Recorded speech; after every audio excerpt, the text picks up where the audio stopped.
Шановні колеги, Dear colleagues, who continue our working day, and now the floor is given to the Ministry of Defense spokesman on NATO-related issues, Colonel Oleksandr Motuzyanyk.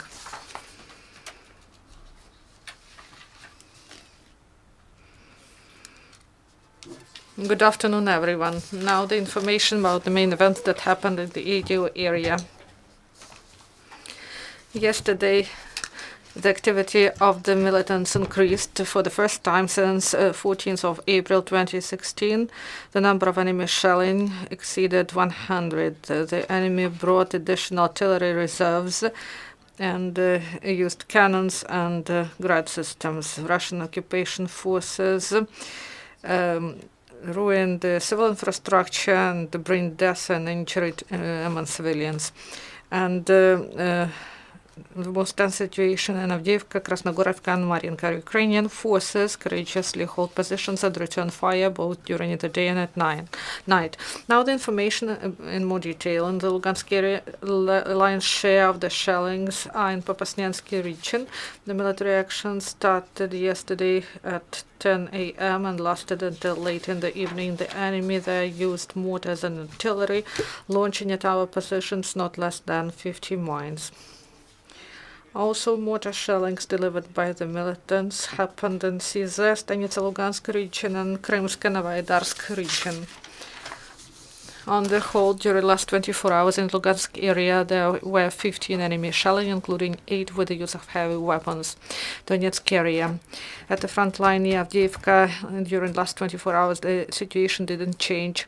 The battles continue, and the militants use mortars, grads, and cannons. The number of ammunition with the use of heavy weapons was, and in Avdiivka and flanks, is about 2,000. There are losses among civilians. 1 resident died and 1 wounded.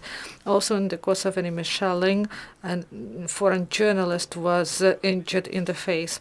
And yesterday at 10 p.m., the militants shelled Avdiivka.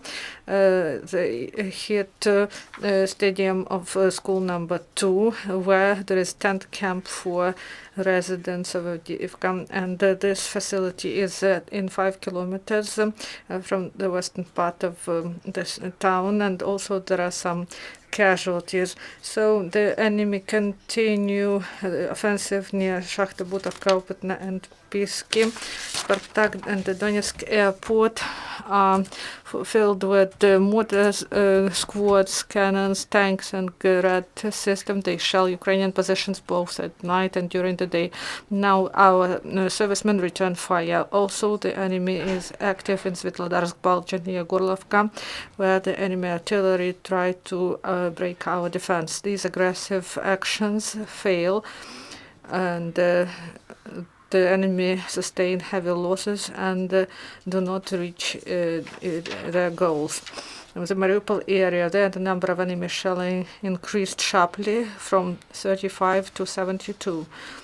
And we may say confidently that military actions were on the front line. It didn't happen starting 2014.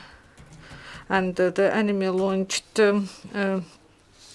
Grad attack in Starognatovka, Novogrigorievka, and Granitny, Chermalik, and Gnutov. The occupants launched powerful artillery shelling, and in Shirokin, and the militants delivered fire from Grad P.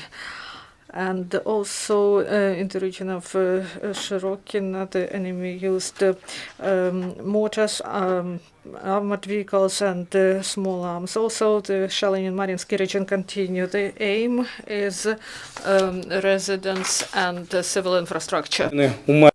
The hostile mine fragment injured the women in Mariinka. 4 buildings were damaged. Electricity is lacking, and 2 frontier Grad models have been damaged at the checkpoint.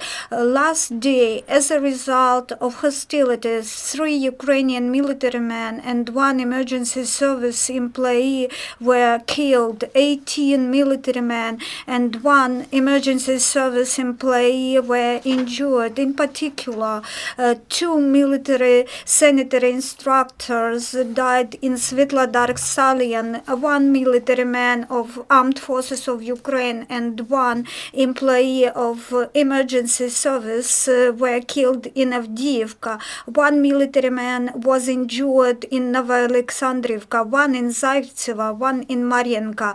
In Novozvanivka, two soldiers were injured, six military men were injured in Svetlodarsk Salyan, seven military men and officers of emergency service were injured in Avdiivka. We express our condolences to nearest and dearest of the soldiers and a rescuer who died for Ukraine. The military surveillance informs that as a result of military losses and no reserves, the units of the so-called First Army Corps of Russian occupational forces are 50% complete. Recruiting activities are ongoing in the occupied territories.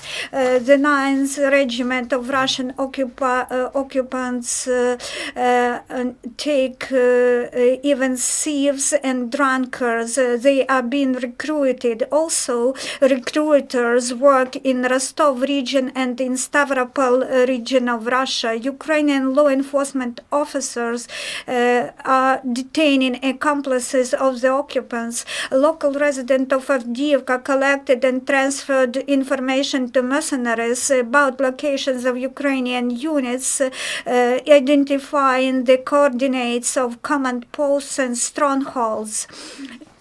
Yet another supporter of Russian world ideas was detained in Yasinovata district in Donetsk region.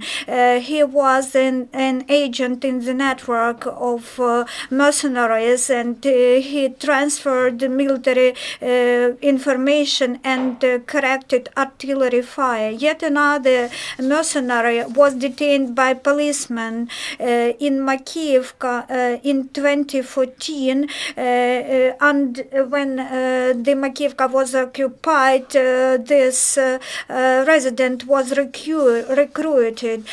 He tried to cross the checkpoint these days, but he was detained by law enforcement officers. In Navaha district, law enforcement officers seized the arms stock from local residents. The cache contained 2 grenades, 4 rifles, ammunition, and more than 30 knives. Mykolaiv troopers conducted tactical training on combat fire. Are there any questions? Natasha Nagorna, TSN 1+1. Mr. Colonel, what about the information about Ptur unit, whether it was shelling from Ptur?